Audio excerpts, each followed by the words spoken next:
What's up, Valorant fans? Welcome back to the Valorant Report. I'm IHOLDSHIFT, giving you guys my power rankings in North America specifically. And really, I should just call this a top 10 list because at the moment, there's not really enough teams for me to give a full power rankings to. And the reason why is because I'm not actually going to be taking teams that we've only seen a single time. So teams like Homeless will not be here. Although I think in a lot of people's minds, they definitely should be a top 10 team considering their recent performance. This is mostly going to be based off of stats that I've been pulling since the T1 Ignition series, plus of course some recency bias, because that's essentially what power rankings are. It's supposed to include some extra recency as they're supposed to fluctuate week to week. Otherwise, it's just a statistical breakdown, and we don't want that. So let's take a look. Top 10 for North America. And in my 10th position, this is going to come as a bit of a surprise, I think, to a lot of people. I've got MixUp here. And this is probably the one team that no one is talking about, and why should they? MixUp hasn't really given us a position to really talk about them, considering that they haven't finished in a place to merit people talking about them. But people, I think, are quick to judge the cake before taking a look at the batter that goes into it. And this is a MixUp team that beats every squad that is not a major organization. And with that, a Proto who just finished top 7 in overall ACS from this last weekend. And really beyond that, even versus those major organizations, they've nearly taken down GenG twice, and they put up a great fight versus Immortals at the PAX Arena. If you want to look further beyond that, they also took a map versus Sentinel way back at the T1 Ignition series in a close 3-game series. Beyond all that talk and recent who they beat or who they didn't, this is a 5-man squad that seems to be sticking together through thick and thin, and it's only a matter of time before they upset one of these bigger organizations. I would love to see them play up against squads like Built by Gamers, 100 Thieves, Envy, to see if they already can actually beat some of those major organizations, to be honest. They're not invited to the 30 Bomb Summer Cup coming up, so they're going to have to qualify. And I think that's going to give us a pretty good picture of if this mix-up team really is meriting a top 10 spot. But in my mind, I really like this 5-man roster, and I think they're the next team up to really start to surprise some major squads. In my 9th position, I've got the 100 Thieves, and look, they need help, man. They really do. T1 even said themselves after they beat them at the T1 Ignition Series group stage that they were surprised how easy it was to cruise past that 100 team squad. And now they got a top 12 finish where they only beat the stream team in their group. It's time to look at this roster a bit more closely and probably find a way to make a couple of changes. They have yet to win a map of Split yet and have only taken a Haven map a single time. Not good. So unless these guys get bind, you really don't feel great about 100 Thieves' chances in any matchup at the moment. Now, that all said, the potential of this roster, I think, is still pretty damn high. It's one of those that you look at and you don't really see a true underperformer on the roster in my mind. It just feels like a lot of forced hits and just overall coordination problems when it comes to retakes of spike sites where they're being stifled at the moment. We'll get another look at these guys at the 30 Bomb Summer Cup, where I think at this point in time, we're all hoping that they find a way to bounce back.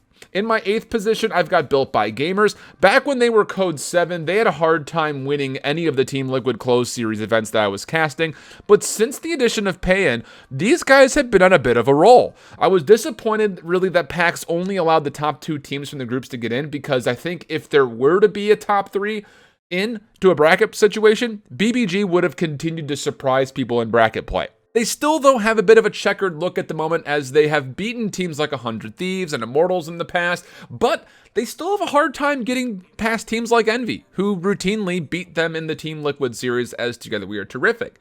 So there's still a bit of a hurdle for these guys to get through, but for me, it just comes down to, are they going to be able to adjust past this adopted Cloud9 and TSM approach of trust our operator to win rounds? Because when Rob Wiz is hitting, BBG is winning. When Rob Wiz is not hitting, you're really seeing that this Built by Gamers squad is a touch one-dimensional. Even though they are close to unlocking that second and third dimension, again, mostly with the addition of Pay-In, they're playing around with different agent compositions. They still need a little bit more experience in my mind before they can raise up to that second, third dimension and possibly be an argument for a top 5 team in the future. In my 7th position, I've got Team Envy, and I really wanted to put these guys higher. I think their potential is absolutely way higher than 7th, but the problem is their results haven't shown us that potential as of yet.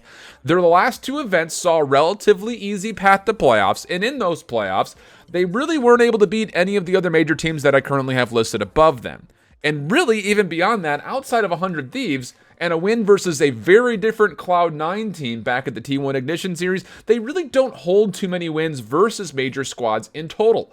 Still a bit of a hump to get past before they're top 5 in my mind, but we're seeing improvement every single weekend, and this is another team that I think will absolutely be around for a while when it comes to not just the top 10, but perhaps even a touch beyond that.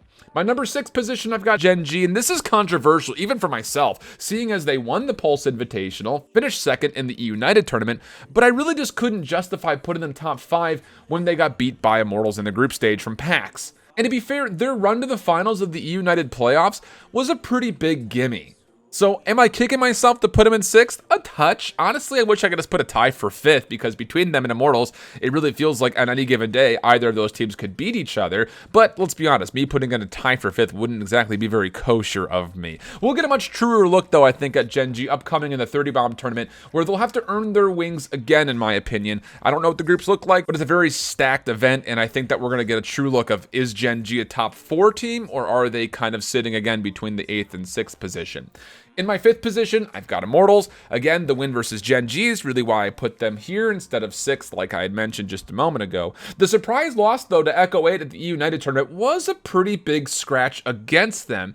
But you also have to remember that they sent Sentinels to 2 overtimes back at the Pulse Invitational, and outside of losing to T1 twice at their Ignition series, Immortals beat up just about everybody else that they've played. And let's be honest, Asuna might be one of the most slept-on players in North American Valorant right now. I think this team has amazing pop-off potential, and they could come out any given weekend and win an event. It just comes down to, can they get over the hurdle of what I have as the teams that are currently above them. In my 4th position, T1, and I know what you're about to say.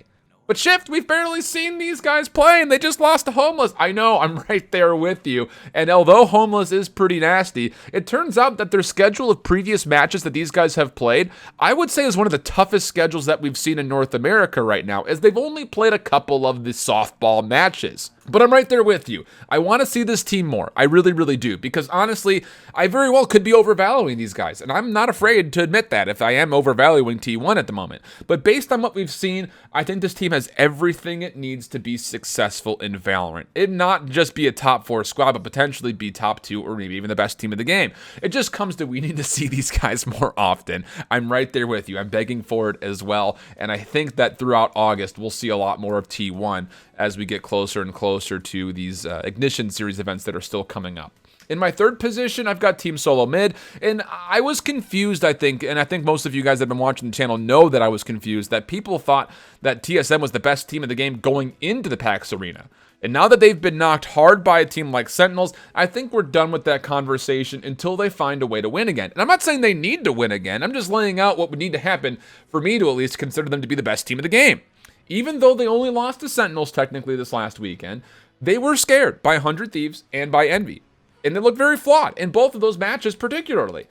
We're starting to see that Wardell is being countered. Everyone's focusing on getting the operator off the table. And that is going to be interesting because this is a team that I feel like is prone to some pretty jarring mistakes when there's no operator to support. And that's not atypical. I'm not trying to poke fun at TSM when it comes to that, because a lot of teams are having that problem at the moment. But when it comes to controlling the map, they're definitely getting beat up a bit by teams like Sentinels specifically. That said, though, this is one of the nastiest individual teams in the game. I don't ever see them falling out of the top 5 unless something drastic happens. And again, once they kind of consolidate their resources and maybe adapt to the style of game that teams like Sentinels are playing, I think they absolutely can be at the top again, and relatively could be at the top again soon. My number 2 position, I've got Cloud9, as Sentinels seems to be the only team that can beat them right now.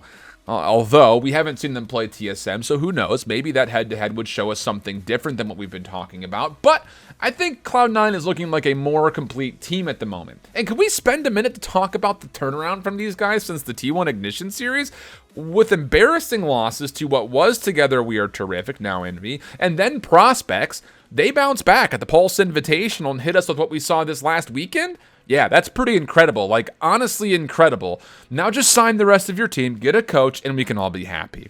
In my 1st position, I've got the Sentinels. They're playing a different game than everybody right now, and that's why they're finding, I think, the success that they are. Teams like Cloud9, TSM are heavily relying on their operators, and Sentinels have essentially said, screw that, we're not even going to bother going for an op-v-op fight. Let's just totally counter it and just eliminate that potential whatsoever. And by golly, it worked. And it worked tremendously well at that. This is the only team in North America that currently holds a winning record on every single map in the pool. That's incredible. I truly hope you realize the gravity of me saying that. The only team, no one else is even really all that close to holding a winning record on every map since the T1 Ignition series that I've been tracking. No one. This team is absolutely firing on all cylinders. They're playing a controlled style of game that actually kind of reminds me of like a G2 from Europe at the moment. And I really can't see these guys slowing down anytime soon until someone beats them at their own game and forces Sentinels to adjust again. There's my top 10, very controversial. Let me know what you guys think down in the comments below of who I may have missed, who I may be under or overvalued, and who you're looking forward to playing, not only at the 30 Bomb Summer Cup coming up, but also at the FaZe and NSG Invitational that's going to be happening in a week's time. So make sure you're staying tuned with all of your competitive Valorant needs right here on the Valorant Report. Until the next video, hope that you guys keep holding it down. Later. Bye-bye.